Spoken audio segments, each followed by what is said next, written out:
Hey everyone, Mr. Sujano here with your all stuff, no fluff news. Let's get started.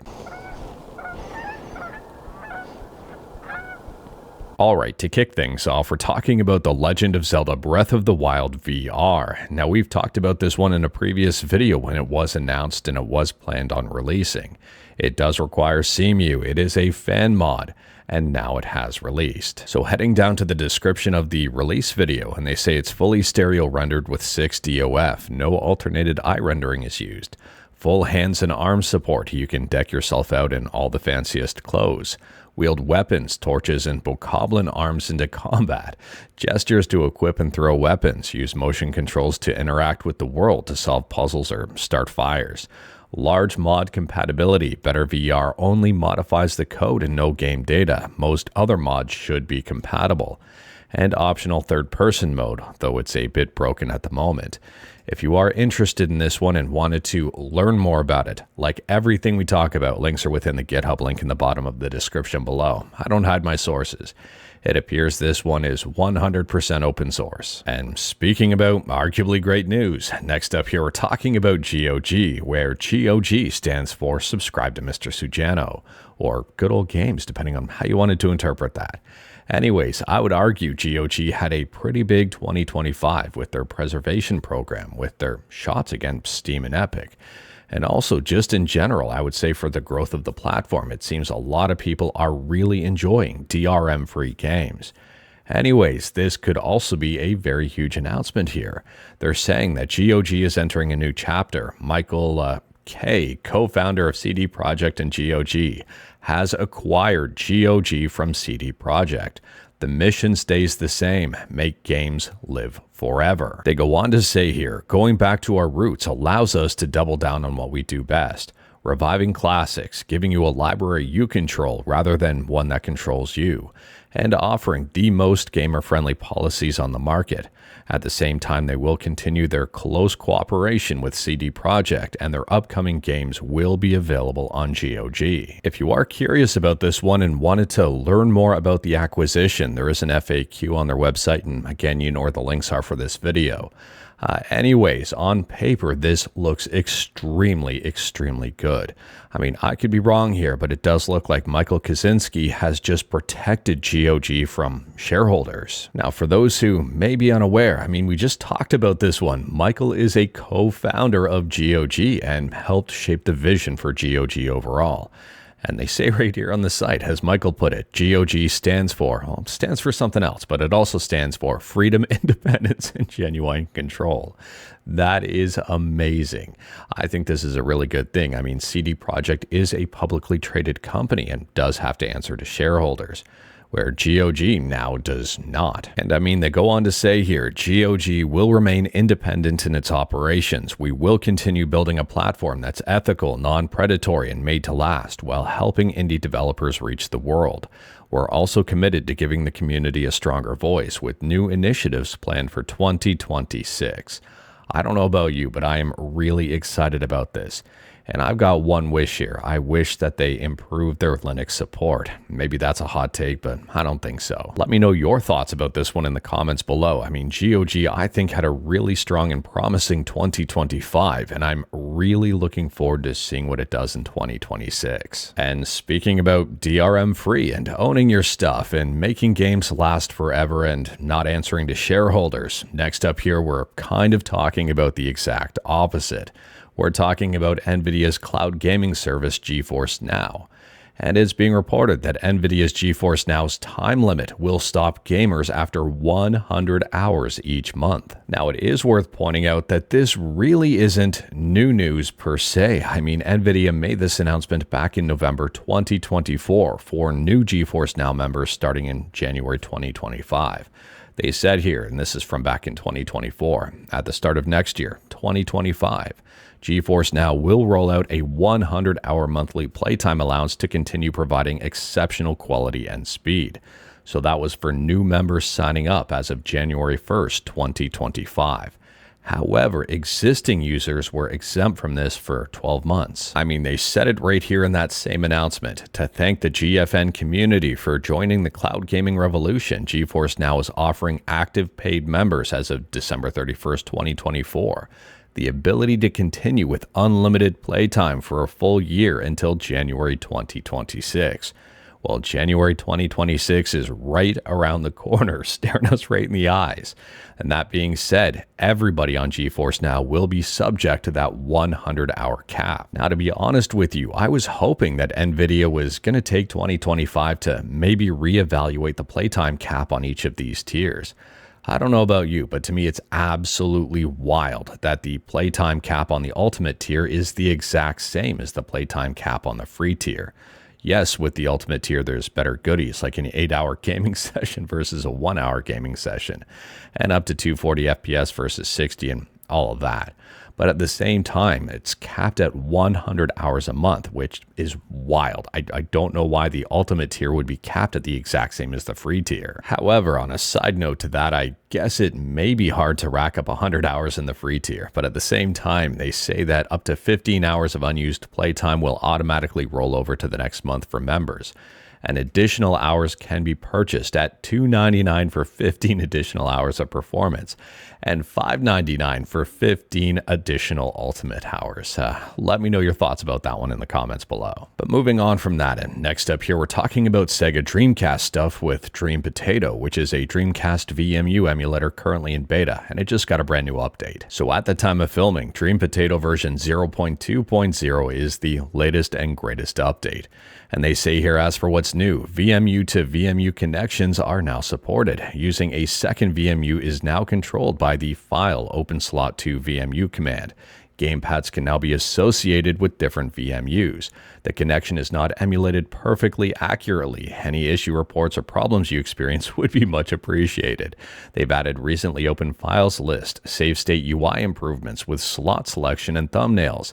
They've added take screenshot command and even more. Now, I don't know about you, but to me this is super cool. And for those who are unaware, DreamPotato does work with Flycast. And speaking about new stuff, next up we're talking about PlayStation 3 emulation with RPCS3, and RPCS3 got a brand new feature. So the first new feature here, because there are two, so I said new feature, I meant to say new features, and I think people will be excited for both of them.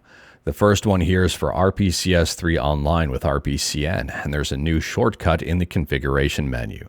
So under configuration, there's a new button that says network. And for the second new feature, it allows users to precompile caches on demand when installing a package, and this could shave off seconds and mild inconvenience.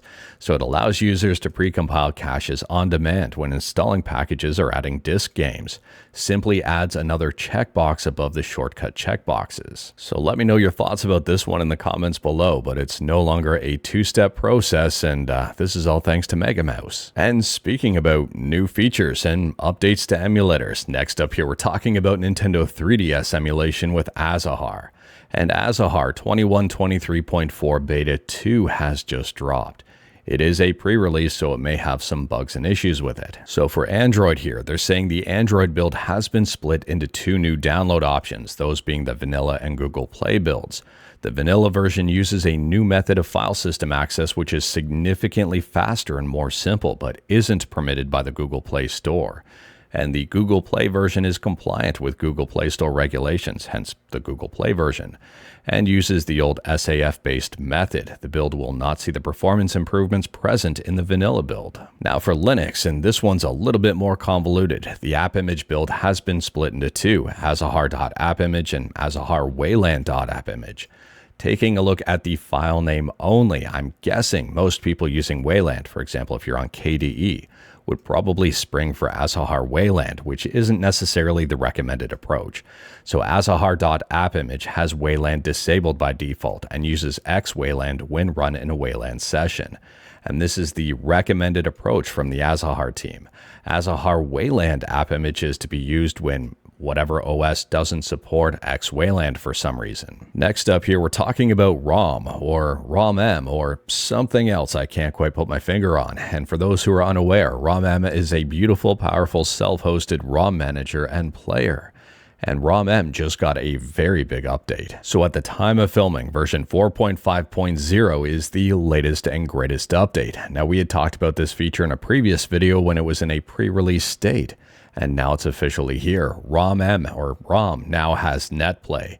They say the incredibly smart and beautiful people over at the Emulator JS project have added netplay to their client, allowing you to play with your friends on the same instance over the internet. On top of that, there's even more stuff, and if you are interested and wanted to learn more about it and read up on the changelog, you know where the links are. And speaking about new stuff, next up we're shifting over to Android and talking about Yaba Sanshiro 2, which is Sega Saturn emulation.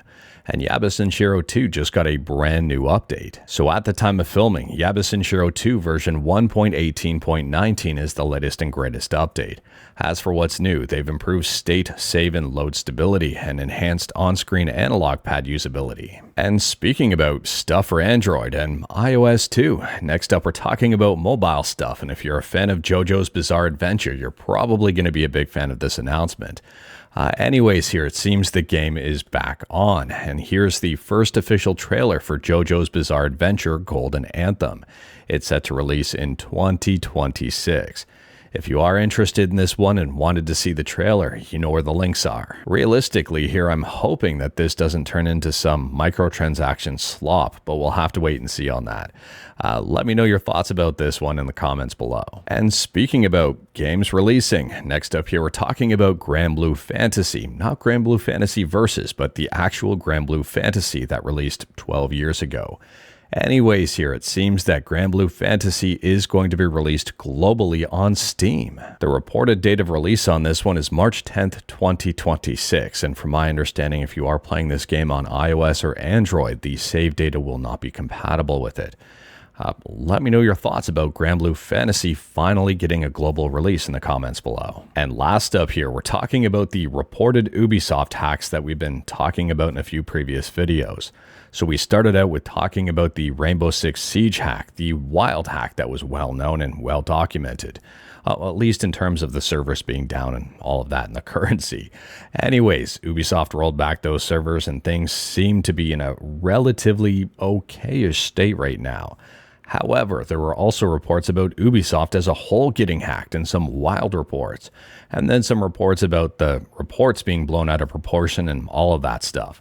Well, now it seems there are 5 groups of people who are all involved in some way, shape, or form. Maybe truly, maybe falsely. So this information is coming from VX Underground, and I've seen a few articles reference VX Underground here, so I'm just going to the source of the information and pulling it from here. VX Underground says there are 5 groups of people now. Group 1, responsible for the Rainbow Six Siege incident. They gave away $339 billion worth of in-game currency and caused chaos. They're now sort of laying low. Group 2, they claim to have Ubisoft source code. They claimed it was from MongoBleed. This has been proven to be a lie. However, they do have internal things from Ubisoft, but they lied how they achieved it. Group 3 has been lying on Telegram, claiming to have compromised Ubisoft. They're using fake data to try to intimidate Ubisoft and Ubisoft customers to pay them money. They're all lying. Group 4, very critical of Group 2, calls Group 2 liars. Group 4 says Group 2 is trying to bamboozle Group 1. And Group 5. Group 5 appeared today and presented comprehensive breakdown of the Ubisoft Rainbow Six Siege and other conflicts. Group 5 illustrated step by step how all actions were performed. Group 5 unveiled exactly how Group 2 managed to get access to Ubisoft internals, with photographic evidence. On top of that, Group 5 also provided code demonstrating how Group 1 did many things, as well as other things not reported. Group 5 is not messing around. That's a really interesting sentence and kind of makes this whole thing lose a little bit of credit. Group 5 is pretty hardcore, not even memeing. Again, I don't think that was necessarily needed. They're very intelligent and calculated in what they say and do. Group 5 probably make and sell cheats for Ubisoft games and are very talented reverse engineers. Ubisoft is well aware of Group 1, 2, 4, and 5. Group 5 also provided comprehensive breakdown of how Ubisoft knows these things. Very interesting. So I don't know about you. This to me seems wild behind the scenes and more wild than the actual hack itself. I don't know. We'll have to wait and see what happens here when all of the dust settles, what's true, what's not, and what actually happened. But right now, a lot of stuff seems to be still up in the air, at least from a clarity standpoint. And speaking about wild stuff, last up here, we're talking about a brand new gaming handheld being teased by OneXPlayer. This is a flip clamshell handheld, but instead of 2 screens, it's just one big flip screen. To me, it looks pretty cool, but at the same time, I'd be very curious to see it in actual action. I'd be curious about the crease in the screen. I'd be curious about the overall performance, but let me know your thoughts about this one. It's called the OneXSugar Wallet. Unfortunately, at this point in time, I don't know the overall pricing. I don't know the specs, but I would guess that this is probably not going to be cheap. But anyways, that is all I've got for you in this one. Straight to the point, all stuff and no fluff.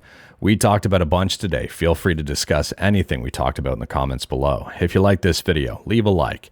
If you didn't like this video, leave a like. Hit that subscribe button. Check out my other videos. Don't tempt fate. Save your state.